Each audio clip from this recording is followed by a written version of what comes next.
Hi Kilby Tigers. I'm sorry I wasn't with you yesterday. I was in meetings, but I'll be in today at 2:20, my normal time.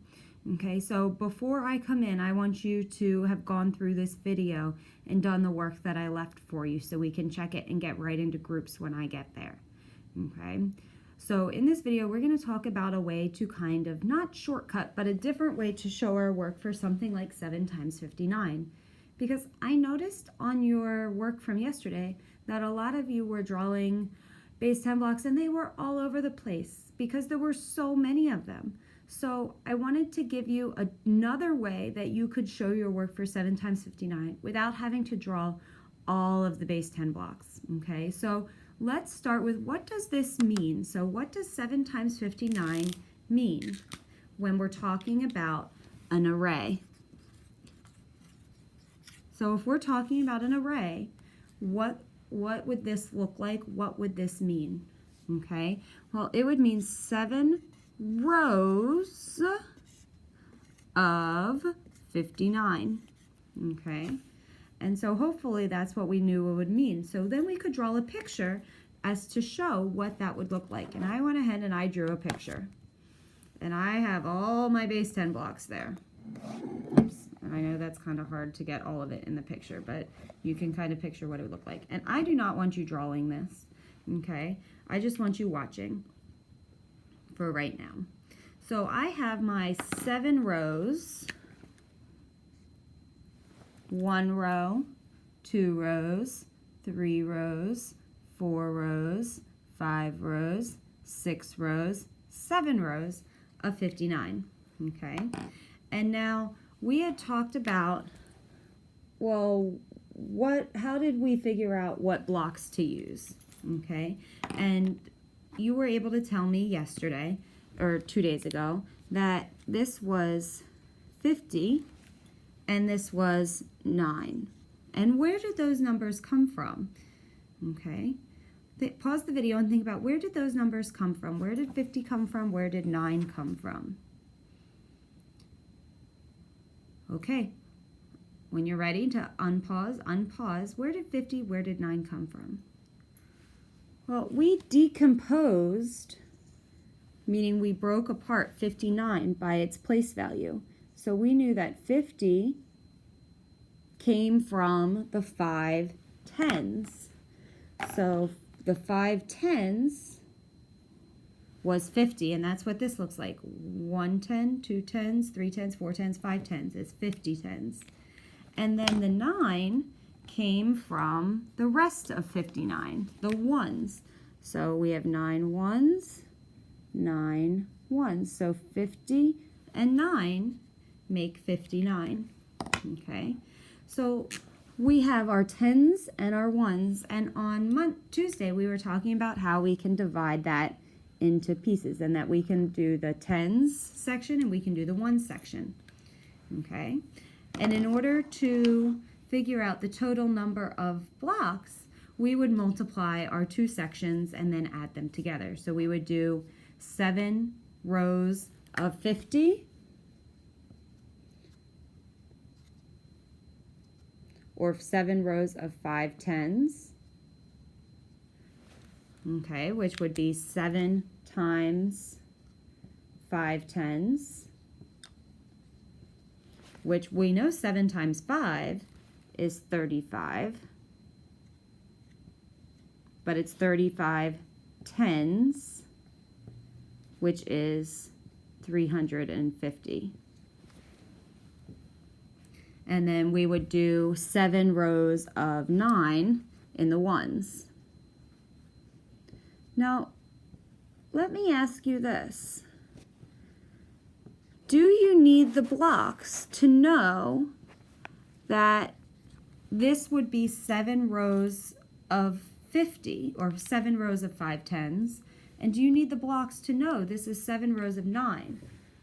So, probably not, right? Because we want to try and visualize that in our brains, okay? So I want you thinking, well, if I know 7 times 59, I know that's 7 rows of 50 and 7 rows of 9.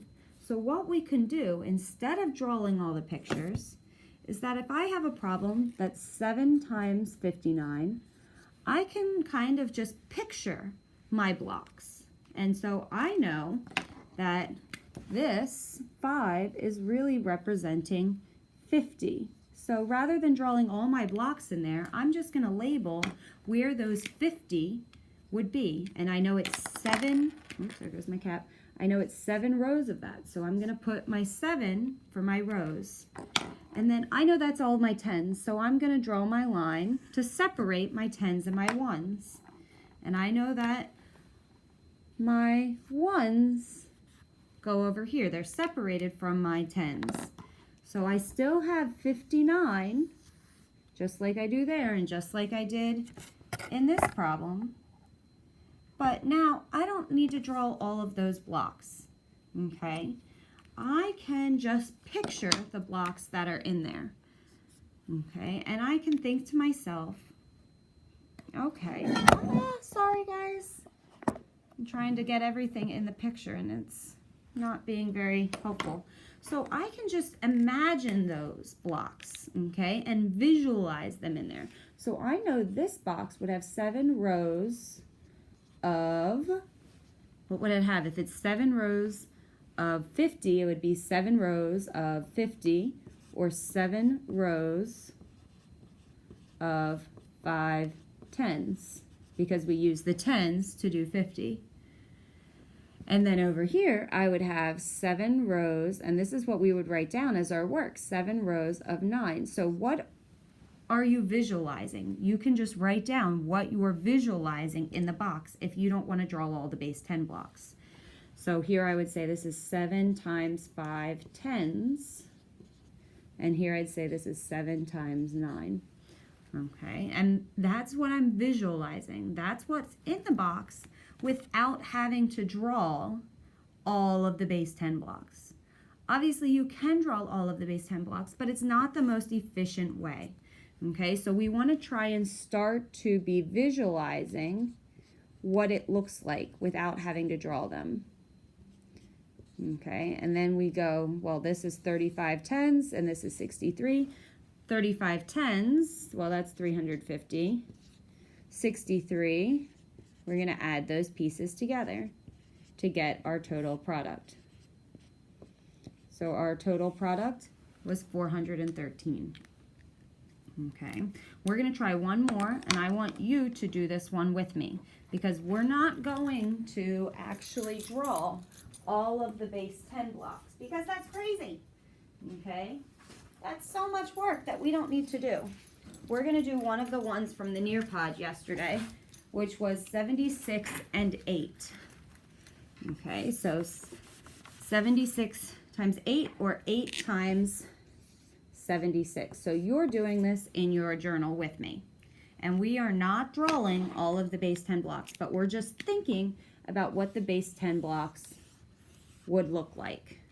Okay, so first, let's think about what 8 times 76 means. Well, this would mean 8, the multiplication symbol means rows of, and we have rows of 8 rows of 76. So what would that look like if I gave you base 10 blocks to build it? Well, hopefully you would use rods for the 7. So I know that this is 70, right? Because you'd be building 70, and you'd be building 6. And how many times would you build that? Well, you would have to build it 8 times for 8 rows. Okay, and so we would have our 10s and our 1s, and I'm going to go ahead and draw a line to separate them because they are separate things. So I would say that this is 8 rows, and this is what you're doing, rows of 70. Okay, 8 rows of 70, that's what it would look like. I would have 70 8 times in my base 10 blocks. Okay, so that's the same thing as 8 times 7 10s, or 8 times 70. Okay, either way you want to think about it. And then in my ones block, what would I have? Well, I'd have 6. And how many times would I have it? I would have it 8 times 6 rows of 8.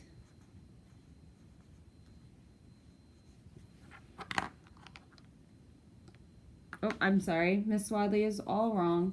I would have 8 rows, and I'd have it 6 times. I'd have 8 rows of 6. Oh, it's too early in the morning for this, friends. Miss Swadley needs to wake up. She didn't have her coffee. All right, so that would be 8 times 6. Okay, and so now we just solve the pieces. Well, I don't know 8 times 6, but I do know 8 times 5 is 40. So if 8 times 5 is 40, I need to add one more group of 8 because I only did 5 groups of 8. So 6 groups of 8 must be 48. Now here, I don't know 8 times 7, but I could break that 7 into 5 and 2 and do 8 times 5 tens and 8 times 2 tens. And I know that's 40 tens. That's 16 tens to get a total of 56 tens, which is 560. So then I need to add that to 48, and then you can find your product. So I'd like you to do that now. Okay, there are going to be a couple other questions for you to try, and then I will be in shortly to do a lesson on word problems.